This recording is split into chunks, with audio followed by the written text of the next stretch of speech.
Looking to resume the council meeting of Monday, May 27th, 2013 at 7:05. We're good?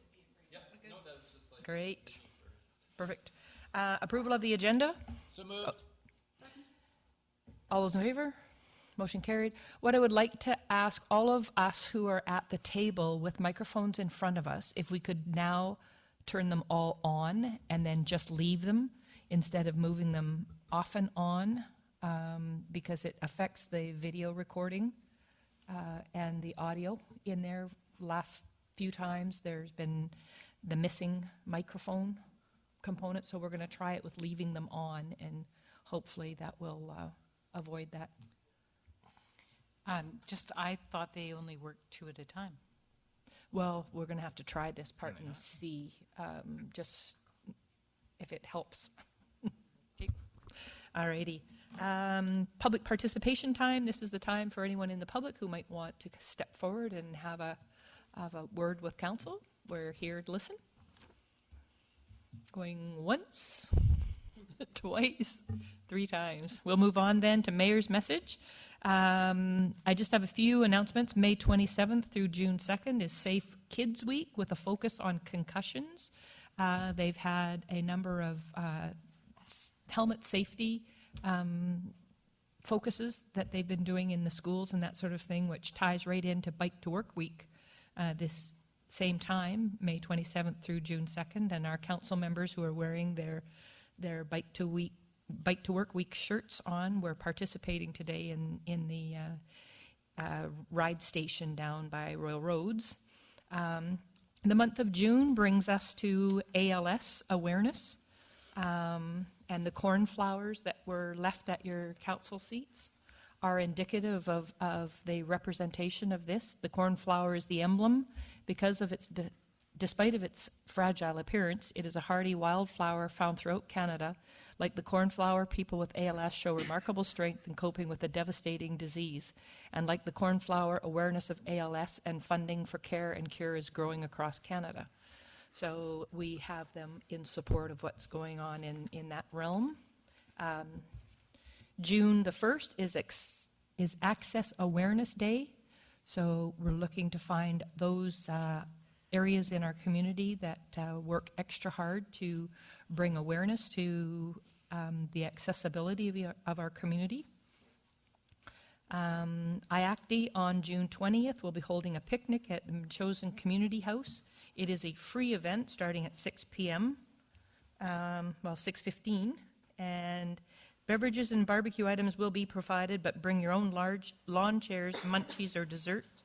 They will have a fire pit that they'll be roasting marshmallows, I gather, on there. So it's family friendly, and we invite you to come along. And where's it at, Carol? It's at the Machosen Community House. And I think that's all I got on my list for today. So moving on to the adoption of the minutes of the regular meeting of Council May 13th. So moved. Second. All those in favor? Opposed? Motion carried. Looking for receipt of 3 sets of minutes. Finance and Admin, February 18th. Intermunicipal Advisory Committee, April 18th. Planning and Land Use, May 7th. Move receipt. Second. All those in favor? Opposed? Motion carried. Correspondence, 5.1, a letter. Councillor Cullington, you can excuse yourself. Madam Mayor, I will excuse myself for a perceived conflict of interest. I have a business relationship with Ms. Moyer.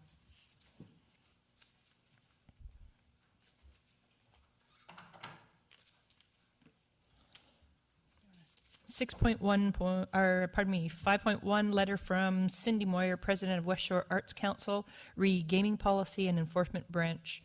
And there is a letter within our agenda that is looking for support within this grant.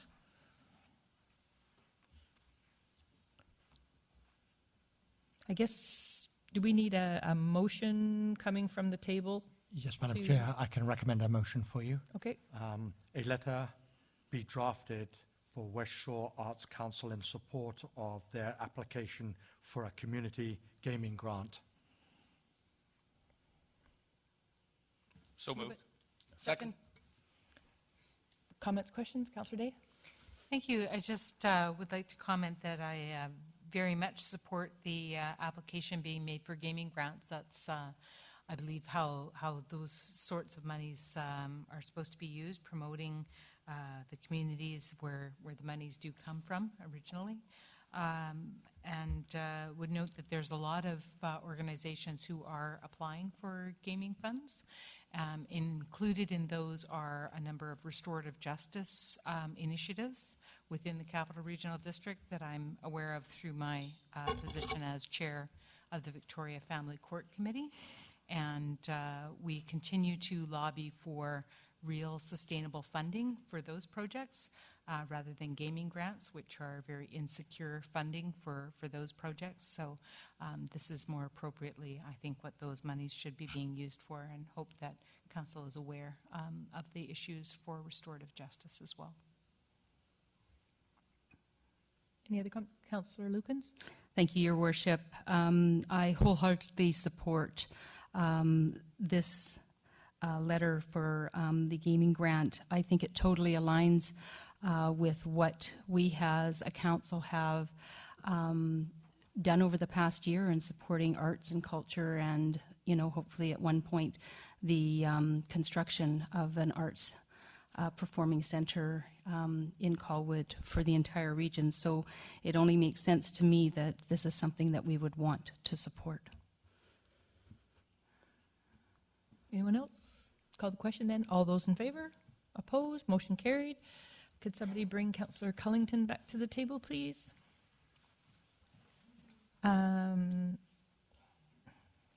have to wait for new business. Item 6.1, Planning and Land Use Committee, review of site profile administration. Councillor Lukens. Thank you, Your Worship. This report was requested by myself via the CAO at the time with respect to site profiling. It's something that was asked for by a number of developers as other municipalities in our region are opted out of the site profile review by the province. So to start off with the report, the city does require various development and subdivision applications to include a site profile form, which is used to identify potentially contaminated sites. The Director of Waste Management does review the profile, and if an investigation is required, the development application would be suspended by the city until the requirements of the EMA have been met, which is the Environmental Management Act. If the city chose to opt out of the site profiling system, it could be subject to liability claims of negligence. Mr. Haldenby, Director of Planning, noted that waivers provided by developers with the intent of absolving the city from any liability would not overrule any requirements or obligations specified in legislation. The owner of the property would still be required to meet other regulations and submit site profiles directly to the ministry, but the ministry approval would not be required prior to the city approving the development application. It is noted that 42 BC municipalities, including Souk, Langford, and Sydney, do not presently require site profiles, but could not confirm if any legal actions against these municipalities have transpired. Based on the city's solicitor's legal opinion and staff's review, it's recommended that Council choose not to opt out of the system at this point in time. It was asked that a media release of sorts be distributed to get the message out that the requirement would not hinder the open for business approach that the city is trying to convey, as it was pointed out by the Director of Planning that the Ministry of Environment has been quite expedient in dealing with these types of processes and actually enabling the city to move forward with permits and stuff, understanding that things were coming to a conclusion with some of the reports and stuff. So that's great news that we're working together. It was also explained that we'd have to have the city's communication manager do the press release explaining the positives. It's also intended to have this information included as part of the fee review for the economic development strategy discussions as well. So it was recommended to Council, and I so move that Council take no action at this time with regard to the site profile administration. Second. Comments and questions from council? Seeing none, call the question. All those in favor? Opposed? Motion carried. Moving into 6.2, Finance and Admin, Occupational Health and Safety Report for 2012. Thank you, Martin? Madam Mayor. We had a lengthy report that was presented at Finance Administration. I'm hoping that we all had an opportunity to look at it because I'm not going to go over all the stats, but basically, statistically, the average worker in Canada has 10.5 sick days. Colwood had certain outliers where certain people were off a significant amount of time, 3 or 4 months, which sort of skewed the data. But in fact, for the most part, our staff are below the average. And in addition to that, it's also important to recognize that the city track sick time is not entirely accurate, as current family leave and emergency leave is also lumped into sick leave. In addition, if there are more than 75 banked sick days that an employee has, they're rewarded by receiving 4 family days. But if they take those 4 family days in the year, it is recorded as sick time.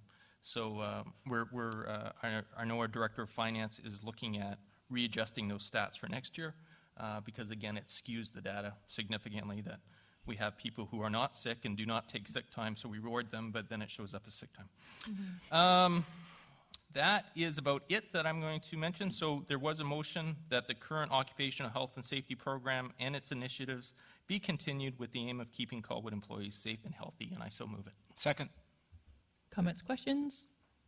Seeing none, call the question. All those in favor? Opposed? Motion carried. 6.2.2, a request for relaxation of Colwood Noise Bylaw number 38, 1986 for Rock the Shore event, July 13th and 14th, 2013. You've basically completed the whole report. That's basically what it is. We've got a Rock the Shores event, and we just need to have the bylaw just allowing it to extend. This would be from the hours of 1 p.m. to I believe it's 10 p.m. 10 p.m., thank Yeah. you. So I guess I'll move it. So the council approved the promoter's request for relaxation of section C.1 and C.3 of Colwood's Noise Bylaw number 38, 1986 for Rock the Shore concert taking place on Saturday, July 13th and Sunday, July 14th between the hours of 1 p.m. and 10 p.m. at the Wanda Fuca Recreational Center. Second. Call the question. All those in favor? Opposed? Motion carried. 6.2.3, request for relaxation of Colwood Noise Bylaw number 38, 1986 for St. John the Baptist Heritage Church Centennial Celebration and Colwood Heritage Arts Festival, August the 24th, 2013. Yeah, exact same one. We were expecting this to be just incredibly raucous and loud. So it's going to be needed. So I will move that council approve the request for relaxation of C1, C and C3 of Colwood Noise Bylaw 38, 1986 for the St. John Baptist Heritage Church Centennial Celebration and Colwood Heritage Art Festival scheduled to take place on Saturday, August 24th, 2013 between the hours of 9 a.m. and 6 p.m. Second. Any questions? Councillor Date? Just a quick comment to ask everyone to make sure they have marked August 24th in their calendar. It's going to be a fabulous time. There's going to be horse-drawn carriage rides, adequate parking, lots of local artisans. It's going to be a wonderful day. Call the question. All those in favor? Opposed? Motion carried. Looking to 6.2.4, new Colwood Officers Bylaw, new Colwood Indemnification Bylaw, and amended Chief Administrative Officer Delegation of Powers, Duties, and Functions Policy 001. Recommendation? I will actually defer to our CAO so that he could maybe do some work tonight. Okay. Oh, nice work. So all this is just modernizing our bylaws. At one time, the officers bylaw and the indemnification bylaw were one bylaw, and the descriptors in each one of the corporate officer of each one of the city's officers was mixed in with the job description. So we pulled out the job description sections and rewrote each one of the schedules that's attached to the bylaw so that it followed the community charter and also the recommendation of our legal counsel. The indemnification bylaw is about the business that when an officer executes decisions of the city, that it can't get unnecessarily sued unless, of course, it does it in terms of trying to harm the city. So that's what the indemnification bylaw. The one to do with the Chief Administrator's Office, delegation of powers, duties, and functions is all about the business of being able to appoint a CAO when a CAO is not here, and the mayor being able to do that. So I understand that this council had an issue with that earlier. So now the policy is now changing to reflect more flexibility, especially at the council level. So the recommendation is on page 68 of 94. I will read through it. Prepare a single officer's bylaw as recommended by the city's solicitor, setting out the officer positions of Chief Administrative Officer, Corporate Officer, Director of Construction and Infrastructure Maintenance, Director of Finance, Director of Planning, and the Fire Chief, using schedules for each officer position to ensure that the delegated responsibilities remain delegated to the appropriate officer position. 2, prepare a revised city indemnification bylaw as recommended by the city's solicitor and amend policy DEL 001, delegation of powers, duties and functions, Chief Administrative Officer, to reflect the following changes. Amend the purpose statement in the policy by adding to the end of the statement the following sentence: notwithstanding the foregoing, the balance of this policy, in the event of an unusual situation, i.e. resignation of the incumbent CEO, the mayor may appoint an independent interim CEO until a new one is appointed. Amend the direction under unforeseen circumstances in the policy to read: in the event that the CEO is unreachable, no acting CEO has been appointed, and there is no immediate need for a CEO, and there is an immediate need for a CEO response, then the mayor must delegate an interim CEO from the alphabetical list of exempt staff of city engineer, corporate officer, director of finance, director of planning, and fire chief.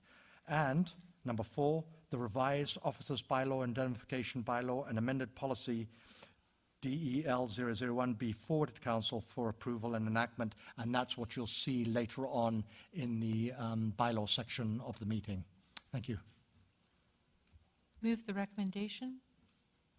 Could you read that, please? Second. No. Comments and questions from council? Councillor Cullington and then Lukens. Thank you. Just one very minor suggestion. I think it all makes absolute good sense. I had to read the phrase around the mayor must designate an interim CAO from the alphabetical list of exempt staff about 3 times before I figured out what it meant. Just wondered if it's a simpler way to say must designate an interim CAO from one of the following exempt staff. Minor. There's no problem with that. The only reason why the word alphabetical was put in there, it's just alphabetical. It's not in order of standing. Right. That's what I figured out eventually. Councillor Lukens.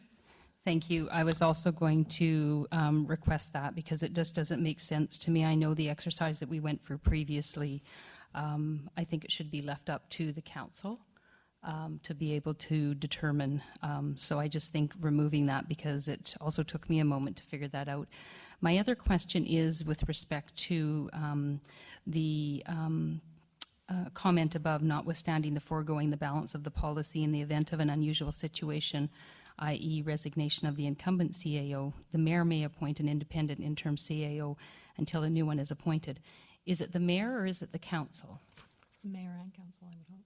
Well, technically, if I may answer that, is that the CAO answers directly to the mayor, not to the whole of council. That's the reporting relationship. So it really is the mayor, but the mayor should always consult with council. So I'm just wondering if that needs to be written in there, because we may not always have an aligned council that may agree on that. And I think in order for the discussion to ensure that it does happen and we don't have a Rob Ford moment in Toronto, that it may be worthy. But I leave that up for discussion. Councillors Harvey and then Day. Thank you. Through the chair, I agree wholeheartedly with Councillor Lukens. It was the first thing that popped up for me is it mayor and is it just mayor or mayor and council? And I understand and appreciate that the reporting relationship is mayor direct to CAO, or CAO direct to mayor, I should say. But I do think it's important that council has a say in this decision, and I think it should be reflected in the policy or the bylaw. Councillor Day. Thank you. I have seen very divided councils here in the past, and I have been aware of mayors who had great difficulty managing different opinions around the table. And in times of great stress within the organization, I think it's important that the administration is able to have a single lead and a single direction. I think that whatever mayor sits in that chair is going to need to take into account what the council thinks. This is speaking directly to an interim CAO, so the selection of the CAO would still involve council for the permanent position. Any Councillor Martin? Through the chair to our CAO, what's the legal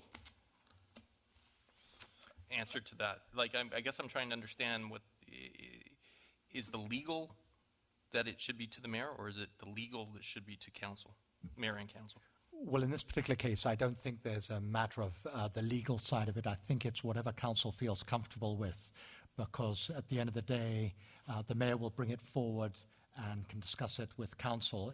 This is not a bylaw, this is a city policy. So I think if you wish to say mayor and council, there is nothing wrong with putting that in the policy.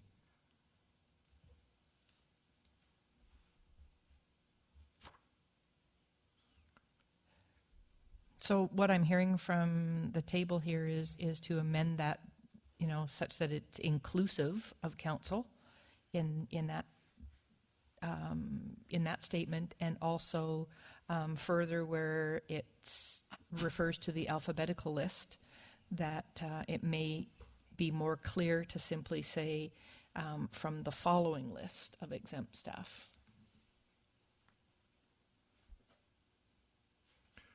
So, Madam Chair, what I suggest is you need a motion. You've got a motion on the floor already.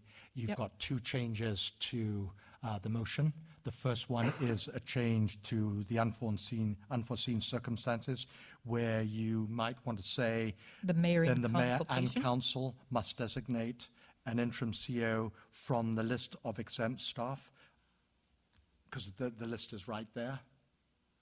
I think it would have to come in two spots. I'm reading further up in that where it says, notwithstanding the foregoing, the balance of the policy, the mayor, in consultation with council, may appoint an independent interim CAO until a new one is appointed.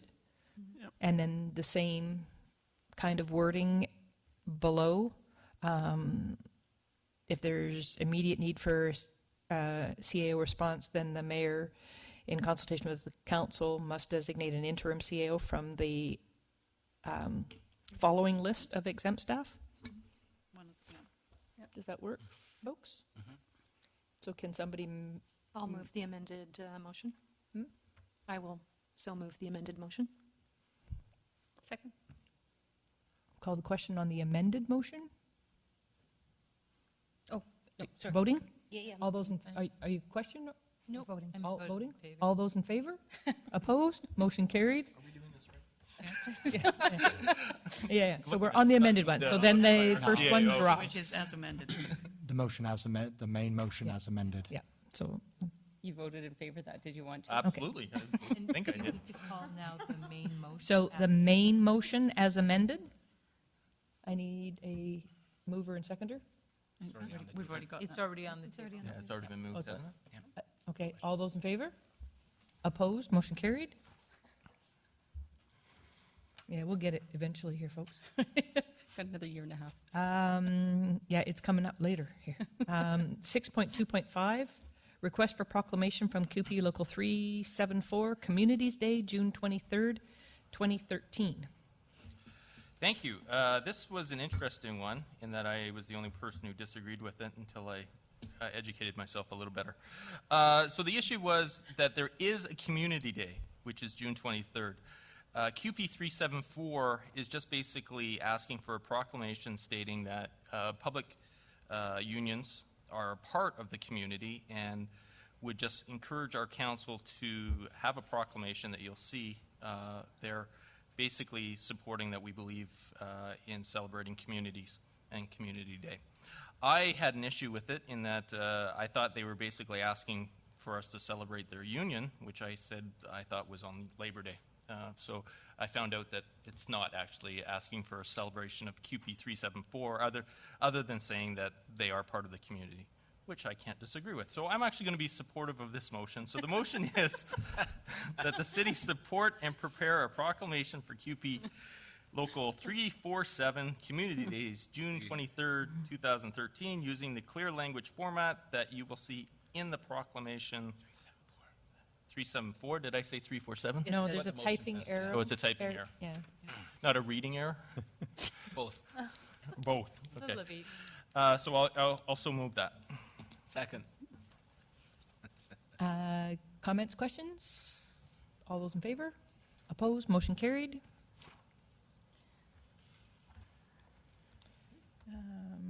Looking to bylaw 1509, first and second. Oh, no, pardon me. 1506, first and second readings, Colwood Land Use Bylaw number 151, 1989 Amendment number 130, urban chickens. Move introduction. Second? Oh, somebody, You Wants can to talk do it about on second if you want. I- But Go oh ahead. no, he wants to. Thank you, Madam Mayor. Our planner would like to, a moment on this one. Madam Mayor, I'd like to take a moment to address council and speak to the fact that staff have put forward an amended bylaw. We had some issues come up recently. It's bee swarming season. And we actually had a couple complaints come in about bees causing a nuisance in the community. And it gave staff some pause and caused us to put forward this amended bylaw with the bee regulations taken out, leaving just the chicken regulations. What we're proposing is that we give some more thought to the regulations concerning bees and bring it back to council as part of a broader urban agriculture plan, which we've already got direction to take action on in 2014. So as you see before you is simply a bylaw amended to retain the chicken regulations and remove the bee regulations. Thank you. So now we'll move back to first and second. So we voted on first? No. We haven't moved it yet. So I'll Yeah, I'll we move did. introduction. We move Seconded. introduction. Second. Seconded. Yeah. All those in favor? Opposed, motion carried. I'd like that noted, please. I'll stop. Are you going second? Huh? Are you going second? I'm not moving it. No, I'm Move voting second. against these. I am A opposed. seconder? Second, You second. bet. I'm opposed to chickens. Discussion? Councillor Cullington? I just wanted to say that despite the councillor beside me, there are a lot of people in the community who are very happy and excited and can't wait to get their chicken coops. I'm certainly not one of them. Anyone else at the table? Apparently, he doesn't want to speak about it. Oh, I despite- will speak again. Yeah, I would like to speak. May I speak? He wants Yes, to crow about Councillor it. Martin? I have nothing against chickens. They're delicious. Eggs are delicious. I don't have any issues with those things. But I do not. I just think that we are not a rural community, and I know that places like Vancouver and Victoria have looked at this and are doing this. But I see so much of a headache, and I just don't like the idea of neighbors having chicken coops right next door. I think there's a lot of people, we're always dealing with noise bylaws and everything else and smell bylaws, and this is not for me. I'm done. Call the question then. All I'll those in run on favor? that one next election. Opposed? Motion Oh, carried. opposed. That disqualified. I'm running on it. Oh, you mean you're running in the next one? Yeah, I'm running on that in my next election.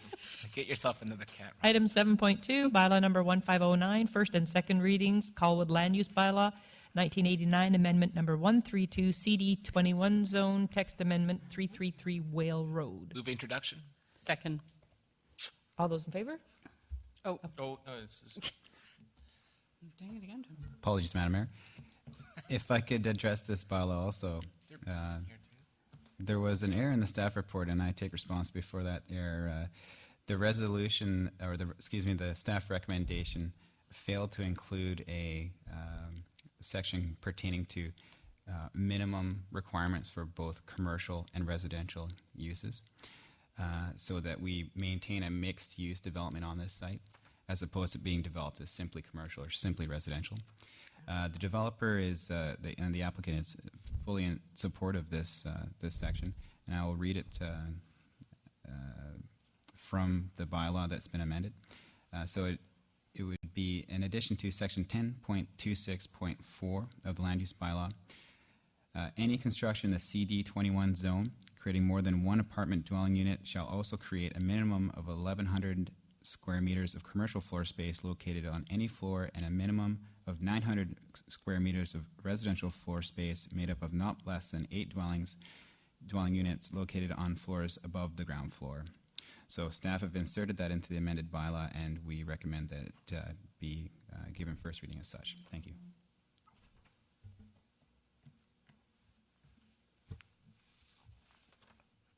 So we're at first with a seconder. Call the question on that part. All those in favor? Opposed? Motion carried.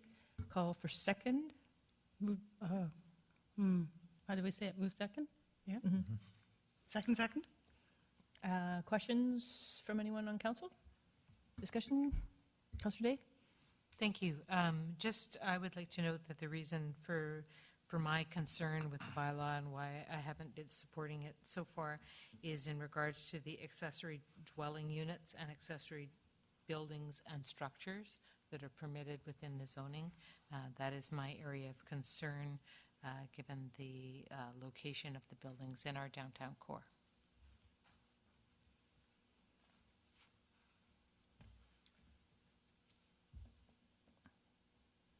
Anyone else?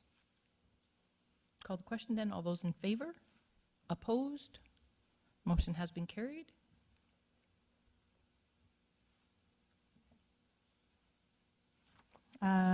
Item 7.3, bylaw number 1512, first and second readings. Are you going to need? You're good? Move introduction. Second. Call the question. All those in favor? Opposed? Motion carried. Move second. Second. Discussion? Seeing none, call the question. All those in favor? Opposed? Motion carried. Bylaw number 1497, first, second, and third readings for the Colwood Officers Bylaw number 1497. This is the one that we had discussed earlier, now before us. Move introduction. Second. All those in favor? Opposed? Motion carried. I need second. Move second. Second. Discussion? Councillor Day? I just wanted to note that we made some amendments, and that obviously is not yet in the bylaw before us. Can we proceed without having presented the amended bylaw? There was the next one that changed, not this one. I think it might be the next one. Is it the next one or is it this one? I'm just looking through to see if I can see similar wording in there. Okay, It's the next one. But it's sorry, the next my one? mistake. It's the next one. It's the next one. We're good to go then? Call the question at second. All those in favor? Opposed? Motion carried. Looking for third. Move third. Second. All those in favor? Opposed? Opposed? Motion carried. And now on this one, bylaw number 1503, first and second and third, we do need to reflect the amendments. And will that be automatic, Mr. Pease, or do we have to amend it? No, Wording. Madam Chair, we don't need to amend this bylaw because this is the indemnification bylaw. What you did is you've previously amended the policy. The policy? The policy, that's correct. That's right. Right. Okay. Move for introduction. All those in favor? Opposed? Motion carried. Move second? Discussion? Seeing none, all those in favor? Opposed? Motion carried. Move third. Second. All those in favor? Opposed? Motion carried. Move adjournment. Second? All those in favor? Opposed? Motion carried. 40 minutes.